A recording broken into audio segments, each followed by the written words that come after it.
Halo teman-teman, perkenalkan nama saya Indri Nufrianti Ber. Saya mahasiswa profesi apoteker Universitas Cutnyadin. Video ini saya akan menjelaskan tentang perbedaan golongan obat dan cara mendapatkannya. Yang pertama, obat bebas.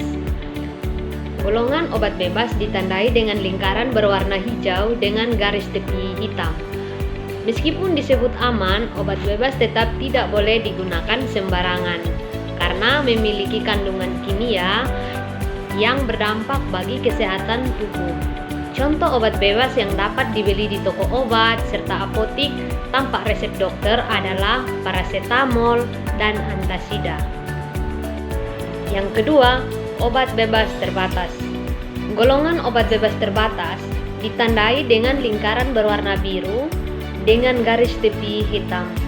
Dapat dibeli langsung melalui apotik maupun toko obat. Namun memperoleh dalam jumlah yang terbatas. Contoh obat bebas terbatas adalah CTM dan Flutamol. Yang ketiga, obat keras. Golongan obat ini ditandai dengan lingkaran merah dengan garis tepi berwarna hitam dan huruf K di tengah yang menyentuh garis tepi. Golongan obat keras hanya bisa didapatkan dengan resep dokter.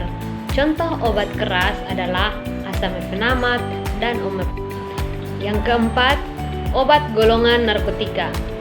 Golongan obat narkotika mempunyai simbol seperti tanda plus dengan lingkaran berwarna merah.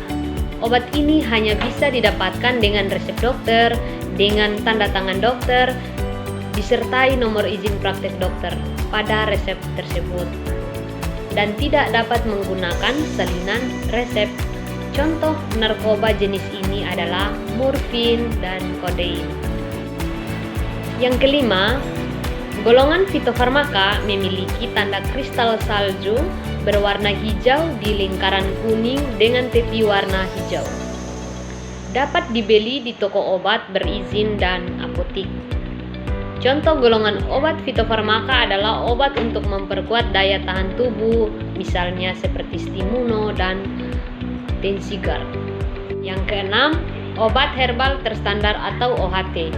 Golongan obat herbal terstandar ditandai dengan simbol lingkaran kuning dengan garis tepi hijau dan gambar 3 buah bintang hijau di dalamnya. Dapat dibeli di toko obat berizin dan apotik. Contoh obat herbal terstandar adalah tolak angin dan lelap. Yang ketujuh, obat herbal atau jamu. Golongan obat herbal atau jamu ditandai dengan simbol berwarna hijau dengan gambar pohon. Obat herbal atau jamu adalah obat tradisional berbahan alam warisan budaya yang telah diwariskan secara turun-temurun dari generasi ke generasi. Dapat dibeli di toko obat berizin dan apotik. Contoh obat herbal atau jamu adalah antangin dan pilkita. Sekian video yang saya sampaikan tentang perbedaan golongan obat dan cara mendapatkannya. Semoga bermanfaat ya teman-teman. Ingat, tanya obat, tanya apoteker. Terima kasih.